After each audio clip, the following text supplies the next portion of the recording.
Docteur Mailloux, êtes-vous encore là ou vous êtes fru? Oh, Catherine Joanie, non, je ne suis pas fru. Docteur Mailloux, je vais vous saluer. Hier, vous êtes venu faire un tour au Centre Bell. Vous avez accompagné des clients de la station. Donc, je suis allé vous saluer dans la loge.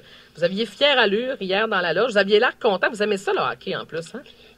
C'est-à-dire que je crois que j'aime la luxure. Ah, oui, ça, j'avais fait compris ça, oui. Ouais. À l'âge que j'ai, là, je pense que les loges, c'est fait pour moi. Oui, bon. Et j'ai hâte de goûter au vol aérien en première classe. Ah, oui, ben oui, vous m'avez dit ça hier. Ouais, j'ai hâte de goûter à ça. Ben, écoutez, gâtez-vous. C'est ce que je vais vous dire. Oui, mais ça coûte cher en tabarnouche. Je vais attendre là, d'être invité par quelqu'un en quelque part. Là. Pardon? Parce que c'est dispendieux. Êtes-vous sérieux ce matin, là? Vous allez attendre d'être invité par quelqu'un. En plus, que vous êtes avare, mais vous êtes cheap. C'est pas mal ce que je comprends. Ce qu'on comprend. Est-ce que c'est une bonne idée? Y a-t-il des défauts que j'ai pas, matin? Non. J'accepte pas la critique. Non. C'est-à-dire, non, j'accepte pas la critique ou je n'accepte pas le désaccord. Vous n'acceptez pas. Non, j'ai réalisé ça. Vous n'acceptez pas beaucoup le désaccord. De moi, un peu, mais des auditeurs, ça dépend. Est-ce que c'est bien dit? Non, ce n'est pas que je n'accepte pas le désaccord, c'est que je me relie difficilement lorsque je ne suis pas d'accord. Oh, c'est bien dit. Vous m'énervez, vous avez toujours le dernier mot, je suis tannée. Je pense que je vais quitter cette émission. Hey, Docteur Mailloux, il faut aborder un sujet, là, on badine ce matin, là, mais le sujet est sérieux. Non, on badine pas tellement, vous avez parlé de mariage, on va en parler. Continue. Ah, OK, mais là, je m'en vais complètement ailleurs, là. Non, tu vas voir. Va ailleurs, puis je vais te ramener au mariage. Ah, OK, parfait. Oui, alors, vas-y. Parce qu'en fin de semaine, un complot pour meurtre qui a été avorté. On a appris tout ça vendredi. De lourdes accusations pour 2 jeunes hommes de 17 et de 18 ans. On a eu peur parce que, en plus, c'est tombé vendredi. Les plaidoiries sur sentence du co-accusé dans le triple meurtre à Trois-Rivières se terminaient. Et là, on apprend ça. Au moins, la bonne nouvelle, Dr. Mailloux, je le disais en début d'émission, il y a des proches qui ont réagi. C'est la vigilance des proches. Il y en a qui ont fait ces jeunes-là vont pas bien, sont en train de comploter, puis ils ont été dénoncés. Est-ce qu'on peut se réjouir de ça au moins? C'est-à-dire, on pourrait remercier le Nouvelliste d'avoir référé dans son titre de lourdes accusations pour 2 jeunes hommes de 17 et 18 ans. Alors, je suis content, dans un premier temps, qu'on considère que les jeunes hommes à 17-18 ans ont terminé leur adolescence. Okay. Alors, on peut se réjouir collectivement de ça. Oui. Je dis merci aux nouvellistes de reconnaître que l'adolescence à 17-18 ans est terminée. Alors, ça m'aurait vraiment insulté si on avait référé à ces 2 types-là comme étant des adolescents. Mm-hmm.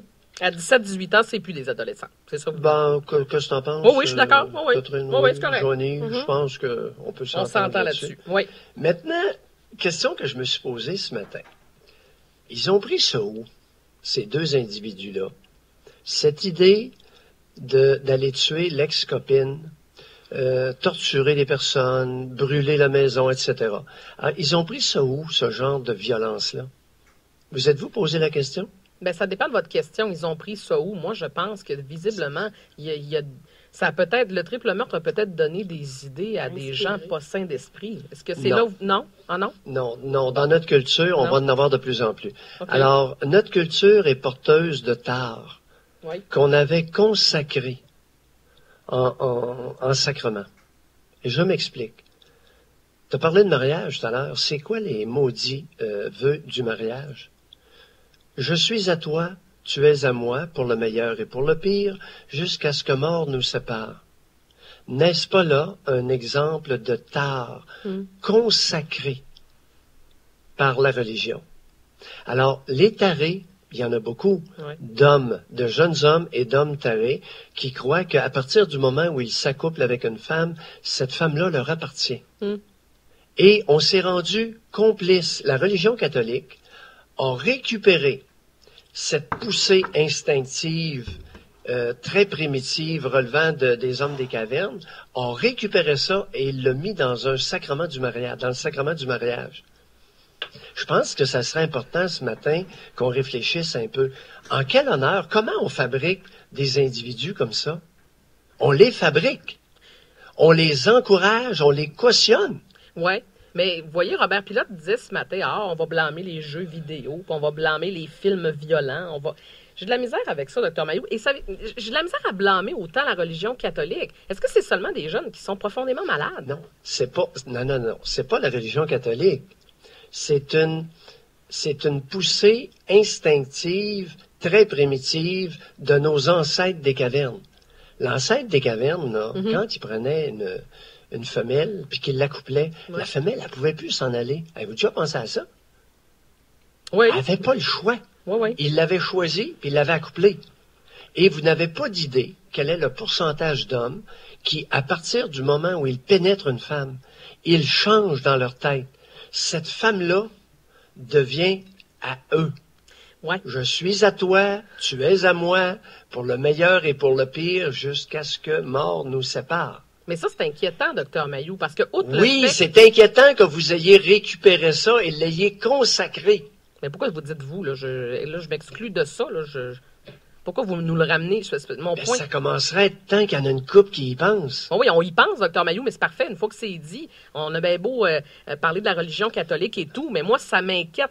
Alors non, une fois que c'est dit, là, il y a un paquet, il y a un gros pourcentage d'hommes adultes de 30, 40, 50 et 60 ans qui sont prêts à appliquer ça à la lettre. Mais surtout et chez les jeunes. La femelle ne peut pas quitter... Non. La femelle ne peut pas quitter... J'en ai vu et j'en vois de tous les groupes d'âge. Des hommes, ça revient à des hommes contrôlants. Donc, tu m'appartiens. T'es à moi. Si tu penses t'en aller, pense-y 2 fois parce que ça se pourrait que... Jusqu'à ce que la mort nous sépare. Ouais. Oui, et ça n'a rien à voir avec l'âge. OK. Alors, des hommes, ça n'a pas été publié parce que là, ils se mettent à 2. Comprenez-vous? Oui. Mais habituellement, c'est seul qui va contempler, soit l'étrangler. Vous n'avez pas idée le pourcentage d'hommes qui ont déjà pensé étrangler leur femelle, la tuer, planter un couteau, la tirer, et, j'ai bien dit en premier, l'étrangler de leurs mains. Alors, mesdames, il y a des facettes dans la nature humaine qui sont pas jolies. Et là, on le voit. Et c'est pas à cause des jeux vidéo, je peux vous l'assurer. Mais Dr Mailloux, ce qui m'inquiète doublement, là, outre cette espèce d'attitude-là de « t'es à moi », c'est tout le scénario. Ouais. C'est le scénario dans la tête qui est dessiné. Bon, on va y aller de telle façon, on va faire ça, on va en faire souffrir un, puis là, après ça, c'est toute la préméditation. Outre le fait que t'es à moi, c'est inquiétant en maudit, là. Oh oui, c'est très inquiétant. Je suis d'accord avec toi là-dessus. C'est très inquiétant et c'est plus fréquent. Alors, il ne faudrait pas penser qu'il s'agit de 4 jeunes égarés exceptionnels. Des comme ça, il y en a un certain pourcentage de tous les groupes d'âge. C'est parce que celui-là, on l'a évité, mais je me dis... Moi aussi, je pense à ça. On a été chanceux, là, en quelque sorte, il faut dire. Là, on a été chanceux en fin de semaine, mais imaginez tout ce qu'on... Alors, les autres événements qu'on ne connaît pas. Il y en a là, des gens tellement malades que dans leur tête. Puis moi, c'est aussi que ce soit des jeunes, si jeunes que ça. Moi, ça me trouble. Je comprends pas. Alors, avant de cautionner et d'encourager et d'inciter les femmes à s'occuper de leur mariage, mon mariage, ils auraient peut-être avantage à y réfléchir 2 fois. Alors, il y a une puissante réflexion qui s'impose au niveau de l'appropriation de l'autre, entre autres via le mariage. C'est une institution et ce sont des vœux extrêmement malsains qui cautionnent une tendance lourde chez les hommes, chez les mâles. Bien, visiblement, il y a de plus en plus, Dr Mailloux. On a un gros questionnement de société à se poser.